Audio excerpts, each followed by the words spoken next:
Artificial intelligence कैसे दुनिया को बदल करके रख देगी। और आज दुनिया के अंदर आप परिवर्तन देख रहे होंगे। आज विश्वविद्यालयों में, महाविद्यालयों में, तकनीकी संस्थानों में आर्टिफिशियल इंटेलिजेंस को लेकर के नवाचार हो रहे हैं। इनोवेशन के लिए एक नई प्रतिस्पर्धा खड़ी हुई है। दुनिया को बदलने की एक नई व्यवस्था की ओर आगे बढ़ रही, पूरी दुनिया आगे बढ़ रही है। इंफ्रास्ट्रक्चर के बारे में कोई सोचता था? अच्छी सड़कें बने। श्रद्धेय अटल जी ने भारत को एक विजन दिया, कैसे एक अच्छा इंफ्रास्ट्रक्चर भारत को दुनिया की एक बड़ी ताकत बना सकता है। पूर्व राष्ट्रपति डॉक्टर एपीजे अब्दुल कलाम जी जब इस देश को विजन 2020 देने की बात करते थे, बहुत सारे लोगों को लगता था क्या यह हो पाएगा। उस समय एक लक्ष्य दिया जाता था, क्या हम विजन 2020 के तहत कुछ कर पाएंगे। लेकिन आज आप देख रहे होंगे जो विजन था, उस विजन का थोड़ा भी भाग अगर सामूहिकता के साथ हम सब मिलकर के प्रयास करके आगे बढ़ाते हैं तो उसके परिणाम किस रूप में हम सबके सामने आते हैं। इसके बहुत सारे उदाहरण आपके सामने हैं। लेकिन उससे पहले एक छोटी सी बात। एक बार श्री अरविंद के पास लोगों ने कहा, क्या भारत में इतनी सामर्थ्य है कि भारत अपनी भारत अपने आप को स्वतंत्र कर पाएगा? उन्होंने कहा, भारत में सब कुछ है, भारत में वो सामर्थ्य है, भारत में वो शक्ति है, बशर्ते पूरा भारत एक बार मिलकर के बोल ले, भारत को स्वतंत्र होने में कोई देर नहीं लगेगी। श्री अरविंद ने आजादी के कई वर्ष पहले ये घोषणा की थी, यानी भारत को स्वतंत्र होने में बाधा है तो एक बात को लेकर के कि एक स्वर में हम नहीं बोल पा रहे हैं, एक स्वर में हम नहीं चल पा रहे हैं, एक साथ मिलकर के हम आगे बढ़ने को तैयार नहीं हैं।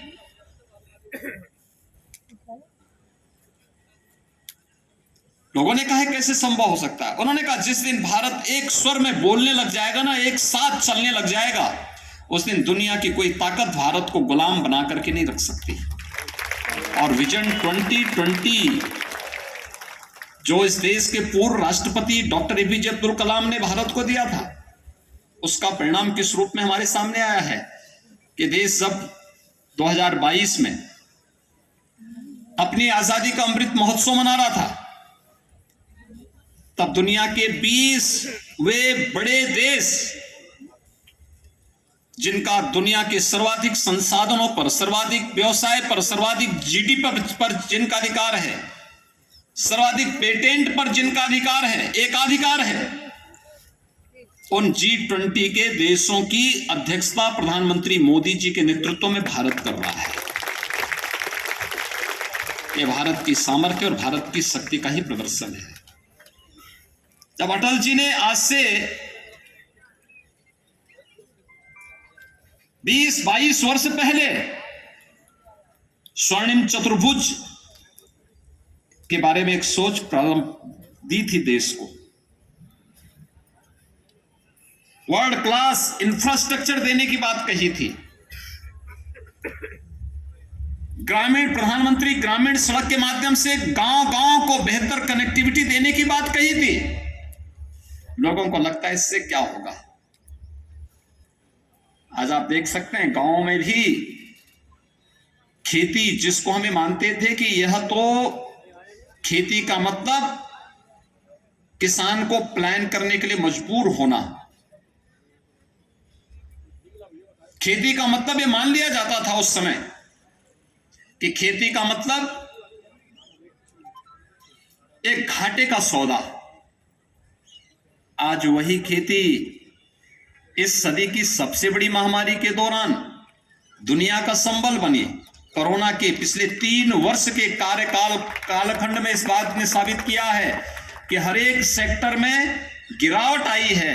केवल कृषि एकमात्र सेक्टर था जो दुनिया को संबल देता रहा और उसके विपरीत समय में उसके न केवल आर्थिक स्वावलंबन में सहायक रहा बल्कि उसकी आजीविका का आधार भी बना और भूखमरी से दुनिया को बचाने का काम भी किया।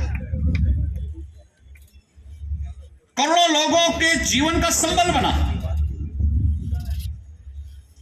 ये संभव इसलिए हो पाया क्योंकि गांव-गांव की कनेक्टिविटी थी। आसानी से गांव के लोगों ने इसको आगे बढ़ाया। अब तो हम लोग उसे फार्मर प्रोड्यूसर ऑर्गेनाइजेशन के माध्यम से और संगठित रूप से आगे बढ़ाने का कार्य कर रहे हैं। आज नई तकनीक के साथ, नए बीज के साथ उसे आगे बढ़ाने में मदद मिल रही है। भारत सरकार उसे आगे बढ़ा रही है। पहले अन्न ज्यादा उत्पन्न करने की प्रतिस्पर्धा थी, अब उस प्रतिस्पर्धा को एक स्वस्थ दिशा देने के लिए विष मुक्त खेती को कैसे हम आगे बढ़ा सकते हैं, इस दिशा में भी एक नई प्रतिस्पर्धा प्रारंभ हो चुकी है। इंफ्रास्ट्रक्चर का अपना महत्व है, हर एक सेक्टर का अपना महत्व है और ये अच्छा इंफ्रास्ट्रक्चर नहीं होता, अच्छी कानून व्यवस्था नहीं होती तो क्या उत्तर प्रदेश में निवेश के लिए कोई आता? भाइयों बहनों, अगले 3 से 4 वर्ष के अंदर उत्तर प्रदेश के अंदर 1 करोड़ युवाओं के लिए नौकरी की संभावना केवल प्रदेश के अंदर होने वाले निवेश के माध्यम से होने जा रहा है। 1 करोड़ युवाओं के लिए।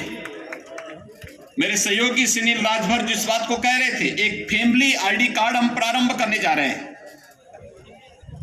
एक फैमिली आई कार्ड जिस पर हमारा कार्य चल रहा है तेजी के साथ इस समय, जिसमें हम लोग उत्तर प्रदेश के हर एक परिवार की मैपिंग करने जा रहे हैं,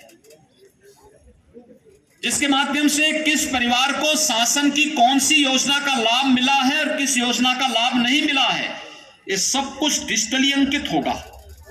उसके पूरे डाटा हमारे पास होंगे और जिस परिवार को वह अगर नीडी है और उसके पास आवास नहीं, वह नीडी है उसके पास शौचालय नहीं, वह नीडी है उसके पास बिजली का कनेक्शन नहीं, वह नीडी है उसके पास हेल्थ कार्ड नहीं, अगर वह नीडी है उसके पास रोजगार नहीं, 100% सिचुएशन की तरफ सरकार उसको लेकर के जाएगी। इस दिशा में सरकार ने एक प्रयास प्रारंभ किया है। अभी वोकेशनल एजुकेशन ने 150 आईटीआई को टाटा टेक्नोलॉजीज लिमिटेड के साथ, टीटीएल के साथ मिलकर के एक